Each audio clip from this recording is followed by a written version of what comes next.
বন্ধুরা, আসসালামু আলাইকুম। ইসমাইল ভাই আপনাদের সামনে হাজির। এখন একটি খুবই হৃদয় বিদারক আজকে আবার গল্প শোনাবো। সেটি হচ্ছে গত পরশু দিনের ঘটনা।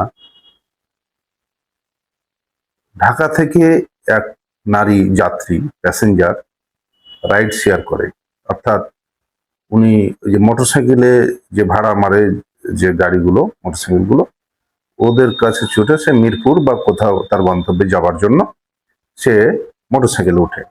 মোটরসাইকেলে ওঠার পরে এই মোটরসাইকেল চালক তাকে হেলমেট পরতে দেয়। অর্থাৎ রাইডে একজন দুজন তিনজন যাই থাক, ঢাকাতে কিন্তু হেলমেট পরতে হয়।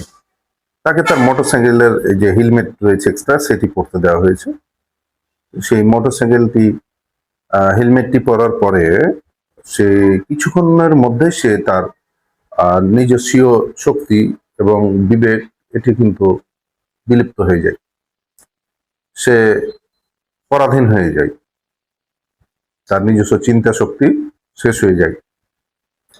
তো তাকে মোটরসাইকেলে করে যেখানে নিয়ে যাচ্ছে, কথা বলছে, কথার উত্তর দিচ্ছে, সবই ঠিক আছে, কিন্তু তাকে ঢাকা পেরিয়ে টঙ্গী হয়ে এই গাজীপুরের কোনা দিয়ে চলে গিয়েছে কোথায়? নরসিংদী। নরসিংদীর এক জায়গায় ব্রিজের ওখানে নিচে গিয়ে, নির্জন স্থানে গিয়ে ওই মহিলাকে ধর্ষণ করেছে এবং সে যেটা করতে বলছে সেটাই করছে। তারপর সে তার মোবাইল দিয়ে ওই মহিলাকে বক্তব্য দিয়ে নিয়েছে যে এটা বলো, যেটা বলতে বলেছে সেটাই বলেছে, যেটা করতে বলেছে সেটাই করেছে। অর্থাৎ সে যখন হয়তো বলছে তোমার ড্রেসটা খুলে ফেলতেছে, যেটা বলছে সেটাই সে পালন করছে। এবং এক পর্যায়ে সে ভিডিও ধারণ করে এবং তার কাছ থেকে মূল্যবান যা কিছু ছিল সবকিছু নিয়ে সে চম্পট দেয়।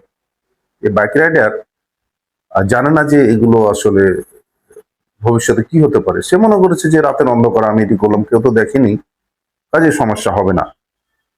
এবং ঘটনাটি নরসিংদী জেলা পুলিশ 999-এর মাধ্যমে যখন খবর পায় যে এখানে একটি মহিলা এই অবস্থায় পড়ে আছে,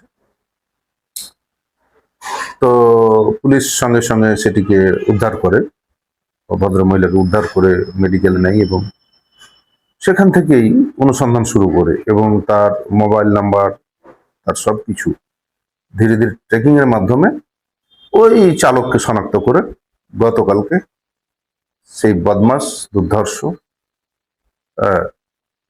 পুরুষরূপী শয়তান এই বাইক রাইডারকে, যে রাইড শেয়ার করে এই রাইডারকে আটক করতে সক্ষম হয়েছে নরসিংদী জেলা পুলিশ। তো এই জন্য নরসিংদী জেলা পুলিশকে, পলাশ থানা স্টাফকে, টিম পলাশ থানা এবং নরসিংদী জেলা পুলিশ সুপারের নেতৃত্বে যে টিম, সবাইকে আমরা ধন্যবাদ এবং স্যালুট জানাচ্ছি এরকম একটি কাজ খুব দ্রুততার সাথে করার জন্য। পাশাপাশি একটি অনুরোধ করব, ঢাকা সহ সারা বাংলাদেশের যারা, বিশেষ করে মহিলারা একা দোকা যারা রাইড শেয়ারে উঠেন, সেটি প্রাইভেট কার হোক, ট্যাক্সি ক্যাব হোক, কিংবা সিএনজি বা আপনার কি বলে মোটরসাইকেল, যেটিতে উঠেন না কেন খুব সতর্কভাবে উঠবেন। এমনকি আপনারা বাধ্য হবেন না, হেলমেট পর্যন্ত পড়তে বাধ্য হবেন না। কেমন? প্রয়োজনে এটি পরীক্ষা করে নেবেন, তাকে পরিয়ে পরীক্ষা করে নেবেন, তাহলে কিন্তু আপনি নিশ্চয়তা পাবেন। হ্যাঁ, এবং সেটি যদি পারেন পুলিশের সামনে যদি করতে পারেন আরো ভালো। তো সেটি পরীক্ষা করে নিয়ে আপনি কিন্তু হেলমেট পরবেন, তার আগে পরবেন না। পাশাপাশি প্রচুর পরিমাণে সচেতন থাকবেন যেন এরকম ঘটনা না ঘটে। তার সাথে আরো কি কি হয়েছিল এই বিষয়গুলো নিয়ে পরবর্তীতে জানানোর চেষ্টা করব। তবে শুধু এতটুকুই বলি যে উনি জানে বেঁচেছেন, অনেক কিছু হারিয়েছেন, তবে জানে বেঁচেছেন। আর কোনো মা বোন আমাদের যেন এমনটি না হয়, সেই জন্য সবাই সতর্ক থাকবেন, ভালো থাকবেন। এখন এটি চলছে, এই মানুষকে বেহুশ করেও, অজ্ঞান না করেই, তার জ্ঞান আছে, সবকিছু করছে, স্বেচ্ছাই তাকে তার সবকিছু মেনে নিতে, অর্থাৎ যে ফ্রড, যে প্রতারক, সে যা বলবে আপনি তাই করতে বাধ্য হবেন। এই জিনিসটি করতে মানে শয়তানের নিঃশ্বাস এটিকে বলছে, এটি করতে বাধ্য হচ্ছে। কিছু কেমিক্যালের বদলতে এটি করছে। তো আমরা সবাই সতর্ক থাকি, ভালো থাকি, কে যেন এই বিপদে না পড়ে। সামনে ঈদ, সবাই ভালো থাকবেন। আসসালামু আলাইকুম।